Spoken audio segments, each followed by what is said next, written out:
kebanyakan dari kita berhenti pada suatu keadaan di mana kita udah terjebak pada kondisi yang sehingga tidak membuat kita maju. Kita memiliki yang namanya big dream, kita memiliki yang namanya cita-cita besar, kita memiliki kemauan yang besar, tapi kita terhenti pada suatu kondisi, keadaan yang itu membuat kita tidak berjalan ataupun berjalan tapi hanya di tempat.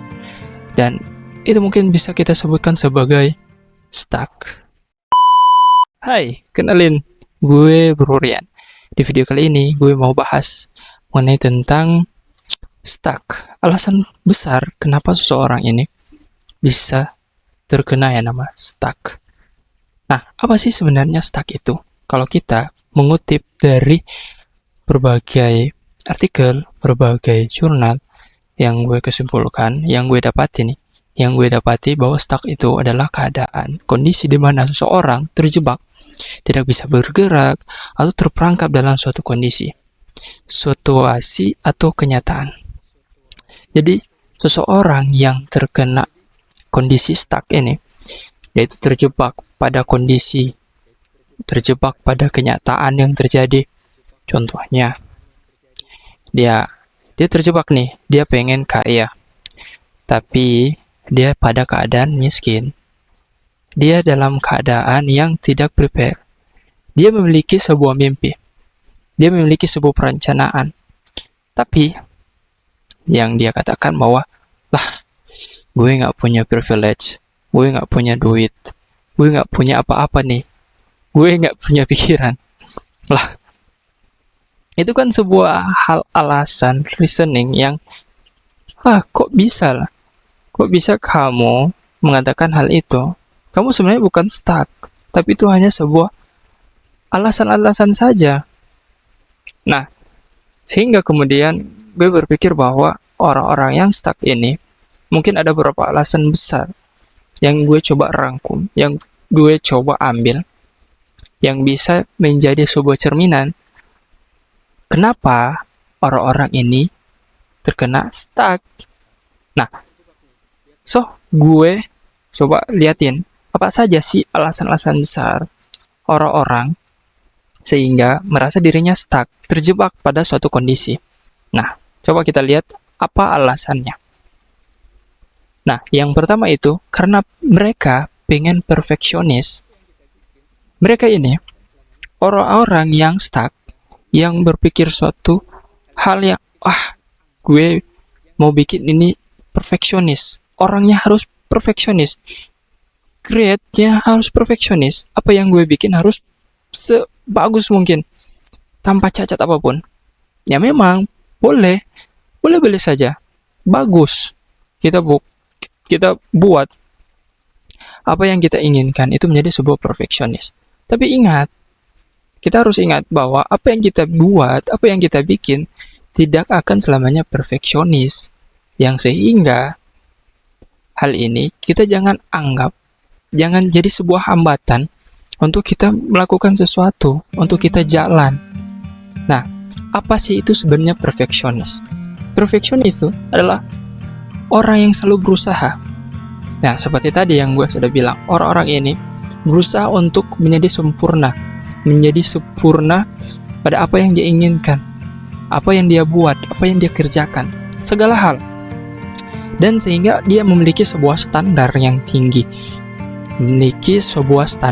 tinggi, tanpa mengindahkan, dia melupakan bahwa kalau standar yang terlalu tinggi, yang kemudian nantinya tidak tercapai, itu bisa membuat dia patah hati, merusak dirinya, merusak impiannya, merusak pengen apa yang ingin dia buat, dan akhirnya dia stuck dan cenderung dia mengkritik, dia memaki dirinya sendiri ataupun orang lain, menyalahkan orang lain.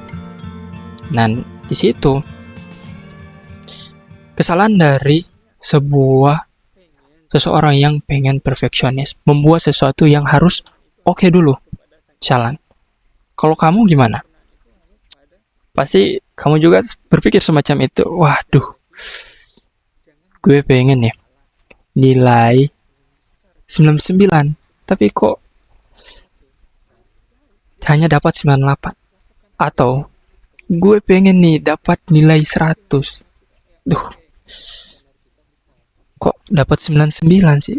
Lah, kenapa? Emangnya pengen sesempurna itu? Bukankah kesempurnaan itu hanya kepada Sang Ilahi? Kesempurnaan itu hanya kepada Sang Maha Pencipta. Dan sehingga jangan menjadi itu sebuah alasan, sebuah reasoning besar kita untuk melakukan sesuatu. Dan ya, just do it aja.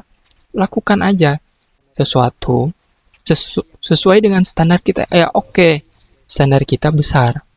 Tapi yang perlu kita ingat, di balik dari standar kita yang tinggi, kita perlu untuk terus melakukannya. Ya walaupun nilainya kurang, tidak sesuai dengan kita harapkan, ya jangan jadi itu sebuah alasan yang sehingga kita terjadi yang namanya stuck. Nah, yang kedua, alasan kenapa seseorang itu stuck, ya karena dia trauma. Ya, trauma. Alasan ini sebuah hal yang sangat besar, yang gue anggap ini sangat-sangat memang berbahaya. Kalau kita berada di dalam kondisi ini, berada pada kondisi trauma ini. Coba kita lihat definisi dari trauma ini.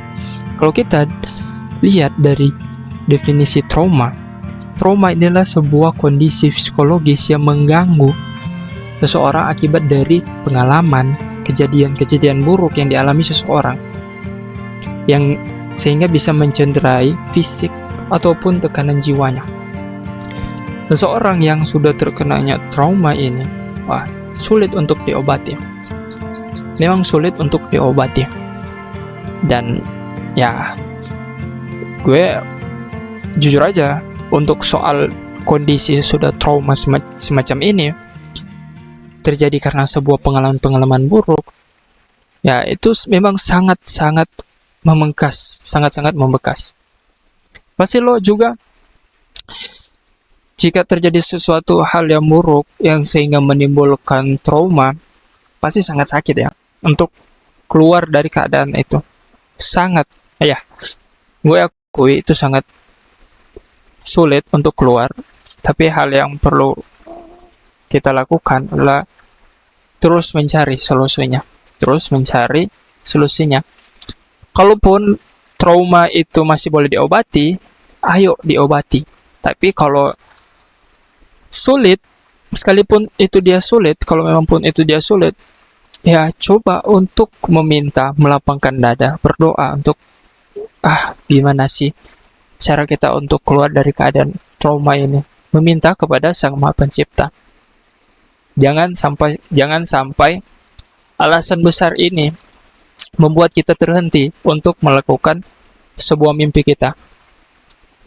Trauma memang sakit, memang sulit untuk diobati. Sehingga kalau gue saranin untuk orang-orang yang trauma ini, agar dia tidak terhenti pada keadaan situasi stuck dia coba ke psikolog aja, kepada orang yang memang paham, yang sudah memang terbukti, yang ahli pada bidangnya.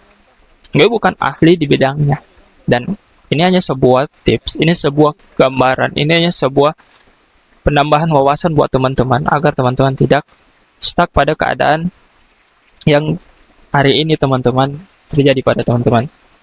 Ya. Nah, alasan yang ketiga kenapa seseorang itu stuck, karena dia tidak memiliki tujuan yang jelas. Ketika seseorang memiliki sebuah dream besar, big dream, sebuah mimpi yang besar, tapi tiba-tiba terjadi sebuah kendala, terjadi sebuah masalah di tengah-tengah, terjadi sebuah keadaan yang tidak bisa untuk dia hindarkan pada keadaan tersebut, ya memang akan terhenti. Ketika dia tidak punya tujuan step by stepnya, terhenti pada keadaan dimana ini sudah menjadi sebuah takdir dia untuk harus menghadapi sebuah masalah ini, dia akan stuck sebentar, terhenti. Kita bukan katakan ini sebuah kata terhenti, bukan kata stuck, tapi keadaan terhenti. Berhenti saja sejenak, berhenti saja sejenak. Dan kemudian kita lakukan lagi. Kita capai lagi, kita coba untuk meraih lagi apa yang kita inginkan.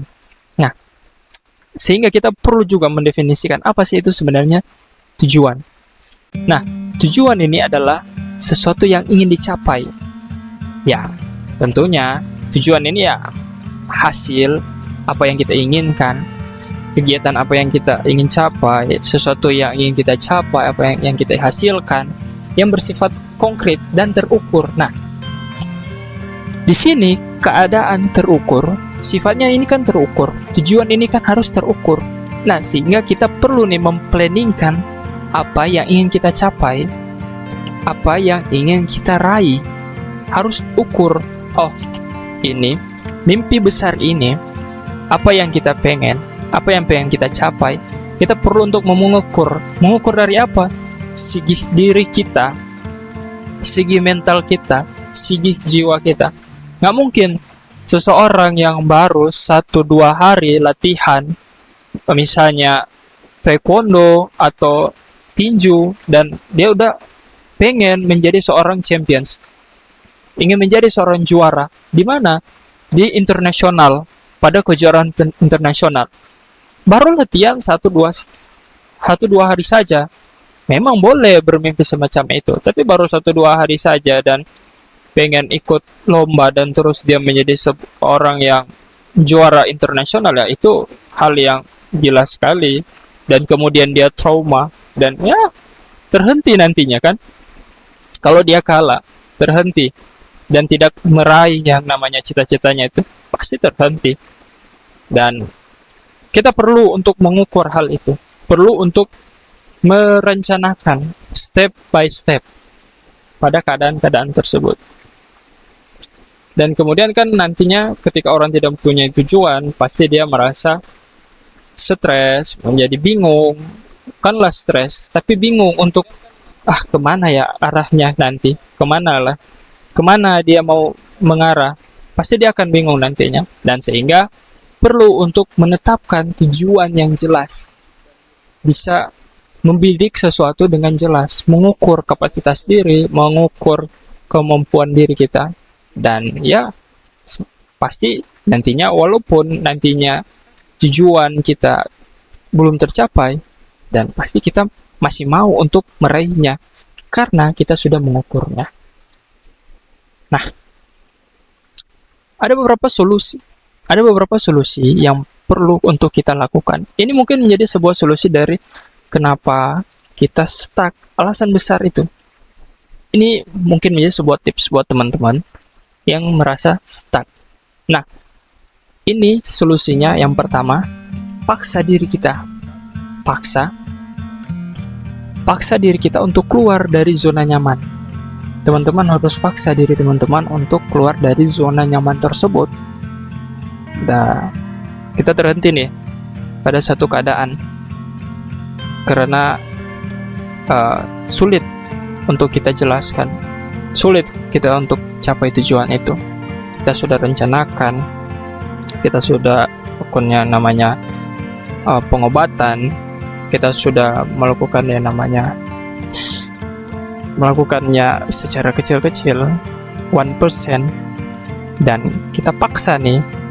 Dan semoga itu bisa menjadi sebuah solusi ketika kita coba langkah 1, langkah kedua, langkah ketiga, maka itu akan menjadi sebuah kebiasaan nantinya. Dan kita perlu untuk hadapi itu rasa takut, dan kita mengambil sebuah resiko. Kita harus hadapi nih sebuah rasa takut, kita harus berani untuk mengambil sebuah resiko. Mengambil sebuah resiko, menghadapi sebuah rasa takut, itu menjadi sebuah hal yang baik untuk kita lakukan. Keluar dari yang namanya zona stuck nantinya. Dan tentunya nantinya ketika kita sudah menetapkan, kita sudah keluar nih dari zona nyaman, kita sudah keluar dan ambil resiko, Dan kemudian kita tentukan tujuan kita. Kita berikan tujuan yang jelas. Ketika kita sudah mengambil langkah pertama, langkah kedua sudah menjadi sebuah kebiasaan. Kemudian kita berikan nih, kita buat tujuan agar kita tahu akhirnya endingnya kemana sih, agar tidak membuat kita stres dan trauma lagi, stuck nanti. Oke, jadi gimana? Kamu udah dapatkan apa sih alasan terbesar yang hari ini membuat kamu terhenti, terjebak pada suatu kondisi? Dan solusinya apa? Nah, semoga video ini bisa membantu. Berikan pendapatmu, tulis di kolom komentar gimana sih cara kamu untuk keluar dari keadaan stuck in. So, thank you. Goodbye.